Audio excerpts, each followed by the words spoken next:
There's a tale as old as time. A man falls in love, devotes himself to a woman, and believes in the purity of their connection. The notion that love conquers all, that love will last forever, is ingrained deeply within us. How many men have lived this story, entranced by a woman, believing she's the one who will fill their life with meaning, only to watch their world crumble when things go awry? How many warnings have gone unheeded? One philosopher, a figure misunderstood and often disregarded, sought to enlighten us about this very thing. His name was Arthur Schopenhauer, and he provided an insight into love and relationships that we continue to ignore to this day. Romantic love in modern society is viewed as the ultimate pursuit. The movies, the songs, the stories, they all celebrate love as life's greatest treasure. From childhood, men are taught to chase love, to seek their other half, to find that one person who will complete them.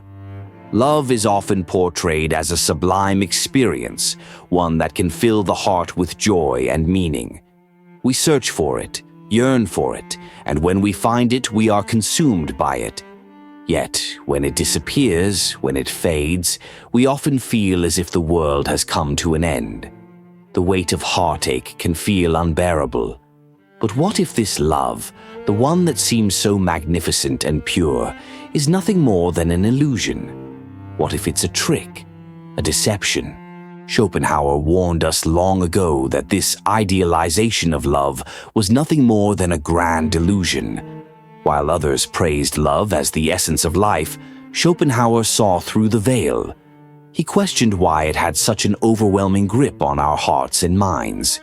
His answer was blunt, yet chilling.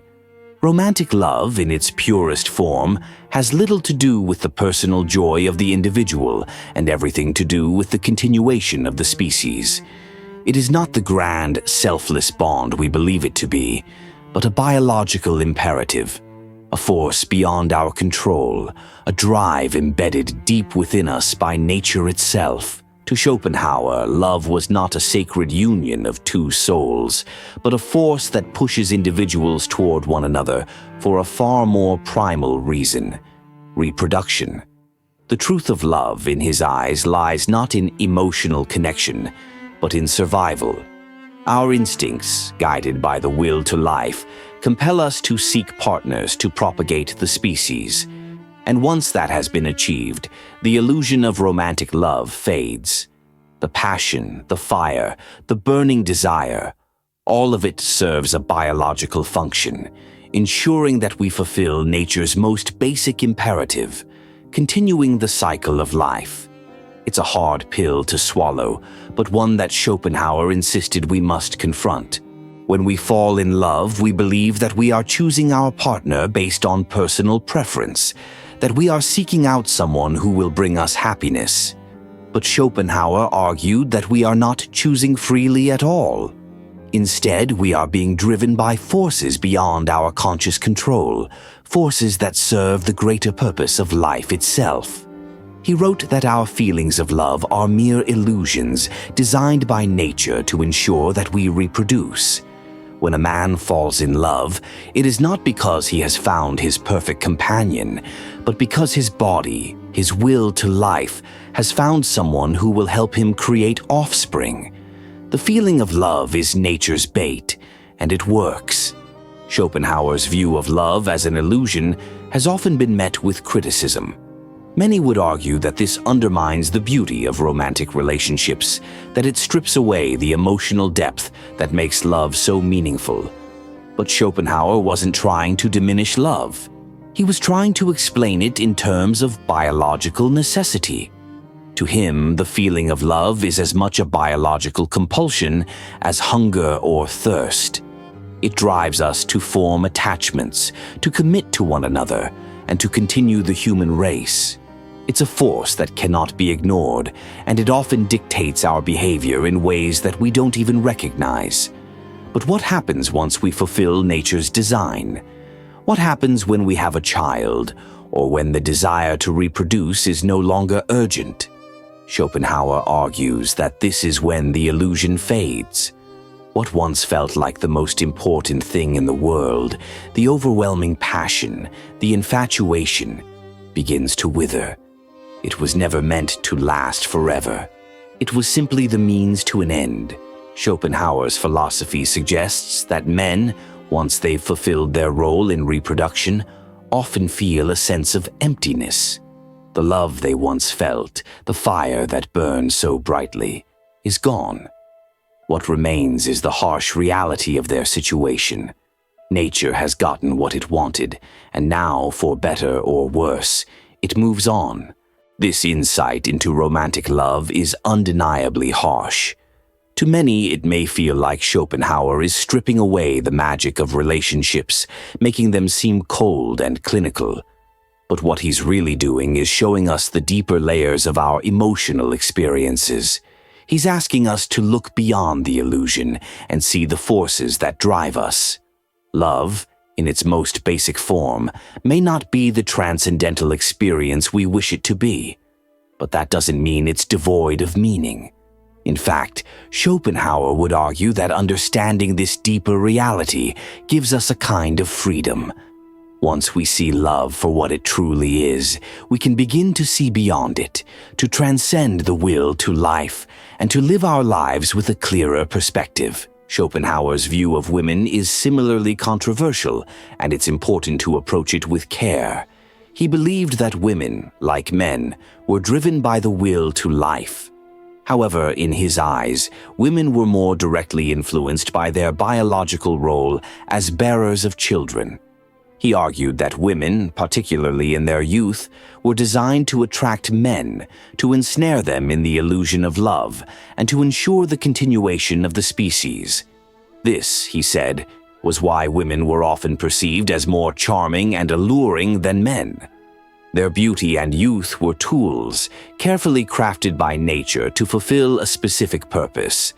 Schopenhauer observed that women, in their prime years, are equipped with a unique charm and allure that men cannot resist.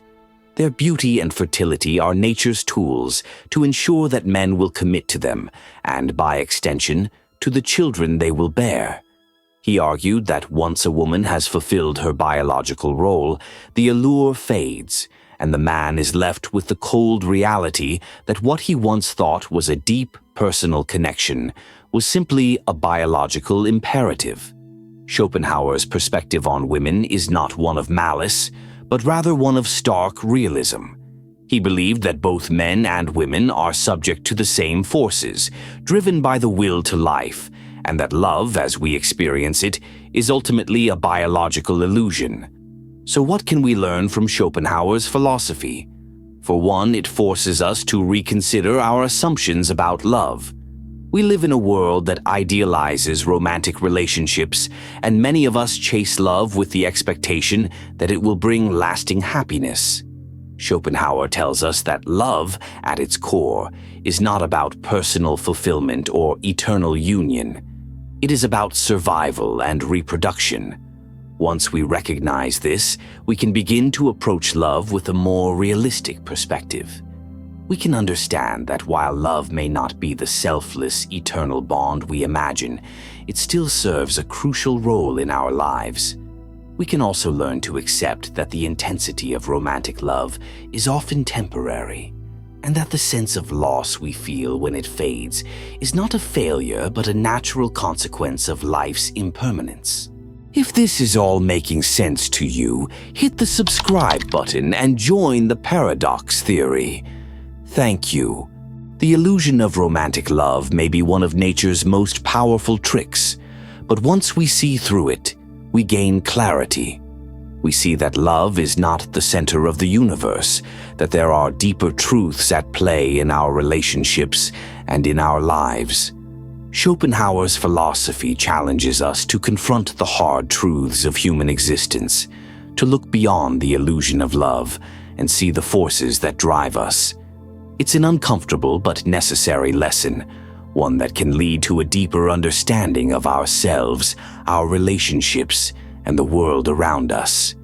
Understanding Schopenhauer's brutal truths about love and relationships gives us the tools to navigate life with a clearer mind.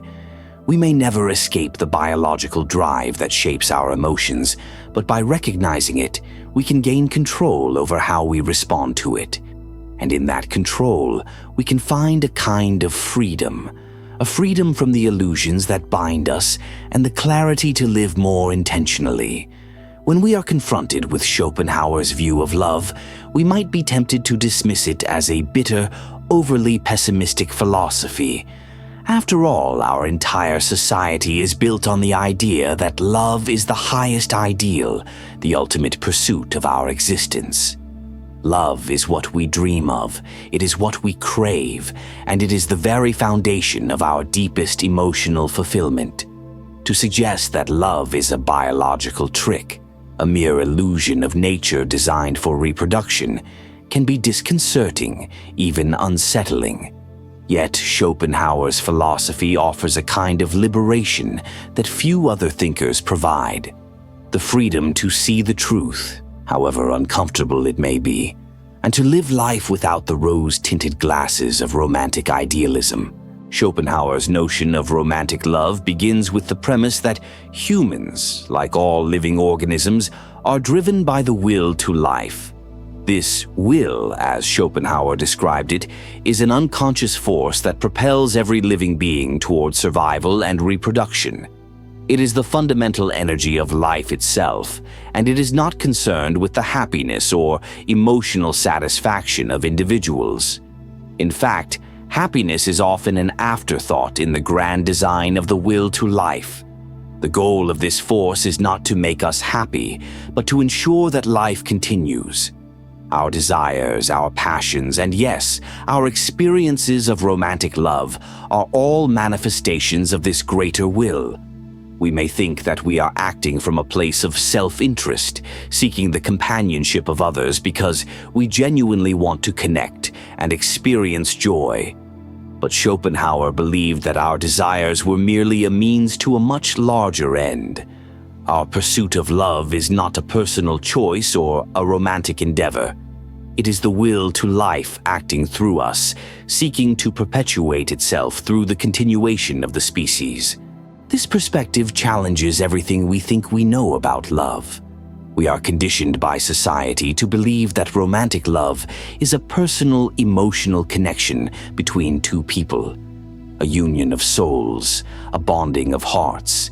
Yet, Schopenhauer's theory places love in the context of evolution and survival, stripping away the emotional complexity that we associate with it. Romantic love is not about meeting someone who completes us or finding a partner who brings us happiness. It is about reproduction. The emotions we associate with love, passion, devotion, intimacy, are simply the tools that nature uses to ensure that we mate and procreate. It's a harsh truth, but one that makes the foundations of human relationships seem far less magical and much more mechanical. For Schopenhauer, this realization does not make love any less significant. It simply reveals that the love we experience is not the end goal in itself. It is the means by which nature ensures that the will to life is fulfilled.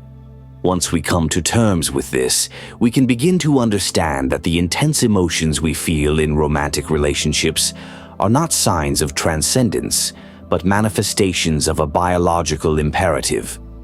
Love, as we experience it, is a tool used by nature to continue life. One of the most painful truths that Schopenhauer reveals is that the intensity of romantic love is fleeting. The initial passion, the overwhelming desire, the burning need to be with someone often fades over time. What was once a fierce connection, a deep emotional bond, can slowly dissolve into something less vibrant. This phenomenon is not a failure of the relationship, but a natural consequence of the biological design that governs us. Once nature's imperative is fulfilled, once we've mated, once we've ensured the continuation of our genetic line, the emotional charge that drove us toward each other begins to wane. Think about how many romantic relationships have begun with intense passion, only for that passion to fade with time. We believe that this is a failure of love, that somehow we've lost something precious, something irreplaceable. But Schopenhauer would argue that this is not a failure at all. It is simply the natural progression of the will to life working its course. The illusion of love is intense when the biological need for reproduction is urgent. But once that need is satisfied, the illusion loses its power. This phenomenon can be observed in many relationships. Early stages of romance are often filled with excitement and an unshakable sense of connection. But over time, the intensity fades. The desire for constant physical closeness may diminish, and the passion that once felt so vital may seem to evaporate. What's left behind is often a sense of resignation or even a growing dissatisfaction. Many people attribute this fading passion to problems within the relationship, believing that something has gone wrong. But Schopenhauer would argue that it is simply the result of the will to life running its course. The bond we felt, deep and intense as it was never meant to last forever. It was meant to ensure that we procreated. Once that goal is fulfilled, the drive to remain together weakens. For Schopenhauer, this realization is not something to mourn, but something to understand. Love, in its romantic form, is an illusion, a temporary, biologically driven force that serves a specific purpose. Once that purpose has been met, we must come to terms with the fact that the fire may die down. This is not a tragedy, it is the natural course of things. And rather than grieving the loss of passion, Schopenhauer suggests we embrace the reality of impermanence. Life itself is fleeting, and our attachments, our loves, our desires, are just as transient. One of the most controversial aspects of Schopenhauer's philosophy is his view of women. Schopenhauer's comments on women were often criticized for being misogynistic, but they must be understood within the context of his overall worldview. Schopenhauer believed that women, like men, were driven by the will to life, but he argued that women were more directly influenced by their biological role in reproduction. Women, in Schopenhauer's view, were designed by nature to attract men and ensure that reproduction takes place. Their beauty and charm were not expressions of individual character or personality, but tools, biological mechanisms that helped ensure the survival of the species. While Schopenhauer's views on women are undoubtedly problematic by modern standards, they are still worth examining. He believed that women's attractiveness was a biological function, a means by which nature ensured that men would be drawn to them. Women, particularly in their prime years, were seen as more charming and alluring than men, and this, Schopenhauer argued, was no accident. Their beauty was designed to attract men and secure their commitment, ensuring that children would be born and that the species would continue. For Schopenhauer, this was not a negative judgment of women, it was simply an observation of nature's design. Women, he believed, were not inherently evil or deceitful, but were, like men, driven by the will to life, albeit in a way that was more directly tied to their role in reproduction. This view of women is certainly uncomfortable, especially in today's world where women are viewed as independent agents with their own desires, ambitions, and capacities for self-determination. Schopenhauer's view is deeply rooted in the biological determinism that characterized much of his philosophy, and it reflects the attitudes of his time. However, his perspective on women serves to reinforce his larger point. Love, in all its forms, is not about self-actualization or emotional fulfillment. It is about survival. Romantic love may feel like an emotional connection between two individuals, but in reality it is a biological process designed to ensure the continuation of the human race. Schopenhauer's philosophy offers us an opportunity to break free from the illusions of romantic love. We live in a world that constantly pushes us toward idealizing love, toward believing that it is the source of all happiness and meaning. But Schopenhauer invites us to see love for what it truly is, a force that is not concerned with our happiness, but with the survival of the species. Understanding this truth can be liberating. It allows us to see relationships in a new light, no longer as sacred unions, but as temporary arrangements driven by forces beyond our control. By acknowledging the illusion of love, we free ourselves from the expectations that come with it. We no longer need to believe that love will save us or that it will bring us eternal happiness. Instead, we can accept that love, like all things, is transient. It is a part of life's grand design, and its intensity will fade. Once we accept this, we can approach relationships with a clearer understanding. We can value love not for its ability to make us happy, but for its role in the cycle of life. And so must we. Before you go, I want to hear from you. What is one thing you know you need to let go of, but haven't yet? Share your thoughts in the comments. I'd love to read your experiences and reflections. And if this message resonated with you, make sure to subscribe. It's important, much more than you imagine. And trust me, the journey we're on together is just getting started. The next videos are going to go even deeper, so stick around. You won't want to miss what's coming next. See you soon.